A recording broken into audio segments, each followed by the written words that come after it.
Ce n'est pas la réaction de la personne qui vous déçoit.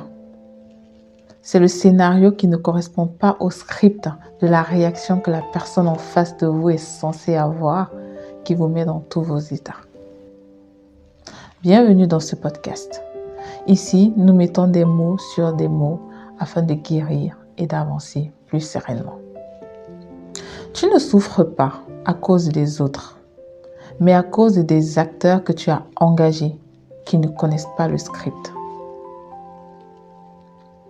Quand on fait une nouvelle rencontre, qu'elle soit familiale, amicale, professionnelle ou même amoureuse, on crée des avatars de ces personnes dans nos têtes.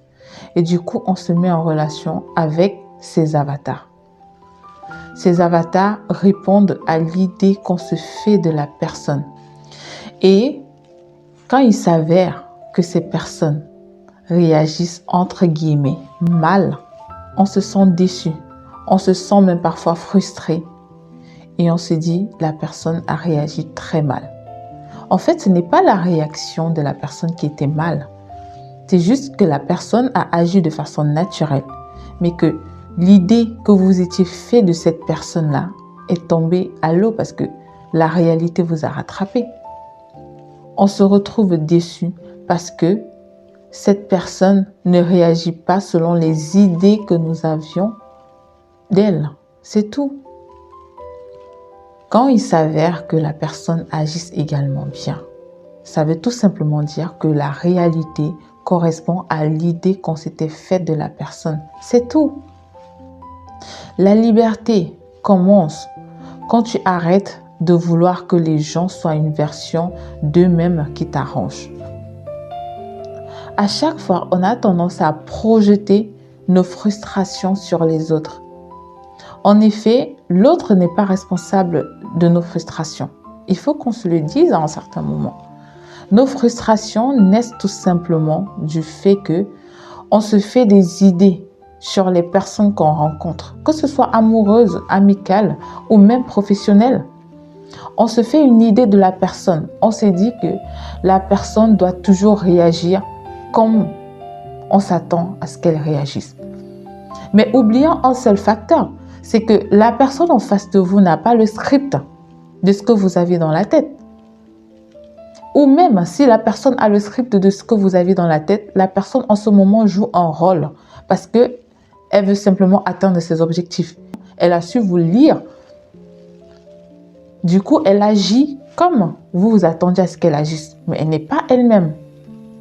Je vous exhorte tout simplement à laisser les gens venir à vous tels qu'ils sont. Et en ce moment, vous pouvez observer ces personnes et juger. Ce qui résonne avec vous, vous pouvez prendre. Et ce qui ne résonne pas avec vous, vous savez quoi en faire. Ça ne sert à rien du tout d'avoir des personnes en face de vous et de penser pour elles. Vous vous faites du mal à vous-même. Parce que quand cette personne va vous décevoir, ce n'est pas la personne le problème. Le problème, c'est en effet vous qui vous étiez fait une idée de ce que la personne devait être. La personne agit tout simplement comme une personne normale. Elle agit comme elle devrait normalement agir. Mais si elle vous déçoit en ce moment, ce n'est pas la déception qui vous fait mal. C'est votre réalité c'est le mensonge de cette réalité qui meurt. Et c'est ça qui vous fait mal.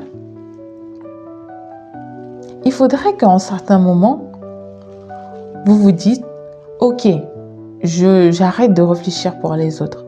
Je prends la personne telle qu'elle vient et je vois ce que ça donne. C'est des petits pas. Je sais que ce n'est pas évident.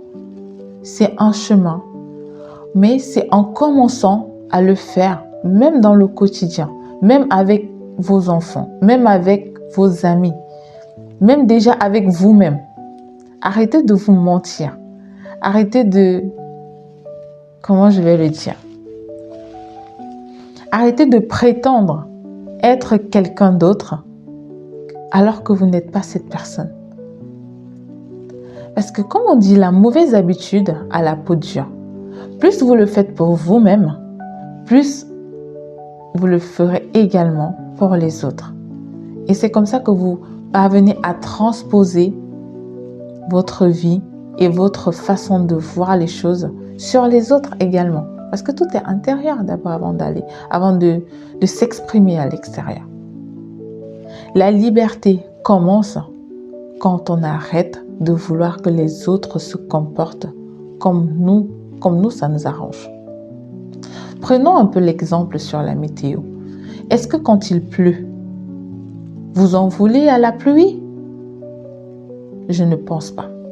Vous prenez tout simplement soit un parapluie, soit vous vous abritez, ou soit vous trouvez une alternative pour échapper à la pluie, c'est tout. Vous ne commencez pas à crier sur l'orage. Donc, prenez les gens simplement comme la météo. Ils viennent à vous, ils vous disent ce qu'ils sont, ils vous montrent même ce qu'ils sont, et vous, vous observez, et en fonction de ce qui résonnera avec vous en ce moment, vous pouvez soit décider d'accepter cette personne ou décider de couper les ponts avec cette personne. C'est à votre bon vouloir, mais à ce moment-là, vous serez libre. Vous ne ressentirez aucune frustration, aucune déception et aucun mensonge. Parce que si vous vous attendez à rien, forcément, rien ne vous décevra. On est bien d'accord là-dessus. Donc, je vous invite à regarder les gens tels qu'ils sont, sans filtre, sans idées préconçues. Si tu n'attends rien de personne, tu possèdes tout en ce moment. Retenez bien une seule chose ce soir. Prenons les gens tels qu'ils viennent. Observons-les. Et à ce moment, on pourra décider. De pouvoir se trouve dans la liberté. Power lives into the freedom. Retenez bien ceci.